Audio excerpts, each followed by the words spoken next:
Merci madame la présidente. Faute d'amendement, puisqu'ils ont été déclarés irrecevables, ça a été dit tout à l'heure, cette prise de parole sera donc l'occasion de préciser nos propositions sur cet article fondamental.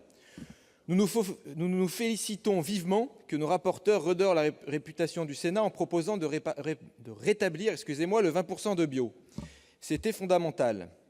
Mais nous souhaitions aller plus loin et donner un véritable cap ambitieux en engageant les collectivités dans une démarche vertueuse. En effet, pour le dire schématiquement, un repas de 20 % de bio correspond à un morceau de pain et un fruit. Rien d'inaccessible. Nous ne doutons pas une seconde que les établissements publics s'adapteront sans effort et que l'offre française de bio est largement suffisante pour répondre à cette nouvelle demande.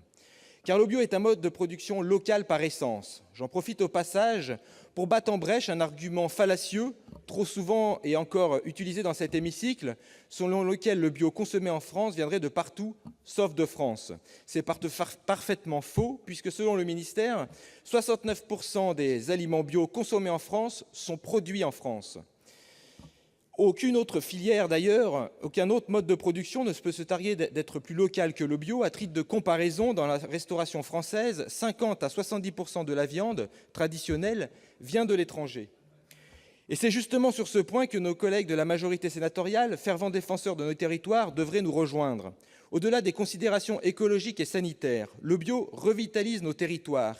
Il crée 2 fois plus d'emplois que l'agriculture conventionnelle. Il développe les circuits courts la vente directe et irrigue l'économie locale. Il crée du lien social et popularise les métiers agricoles. Il n'y a pas de doute, c'est localement que s'approvisionneront nos cantines, nos EHPAD, nos hôpitaux. C'est un levier formidable, offrant une stabilité des débouchés, une dimension pédagogique vis-à-vis de nos concitoyens, notamment par les plus jeunes. Ainsi, cette disposition fera bien vivre des agriculteurs qui, grâce à la vente directe et à la qualité de leur production, se rémunéreront avec des prix de revente allant près de 30 % supérieurs. Il ne s'agit surtout pas, ça a été dit, d'opposer un type d'agriculture à un autre. Mais c'est une conviction que vous ne nous ôterez pas et que ce débat renforce. Le bio et les circuits courts sont les moyens les plus efficaces de parvenir à un revenu paysan décent, dans un respect de l'environnement. Il faut donc amplifier, favoriser, encourager le développement du bio et les circuits courts en France.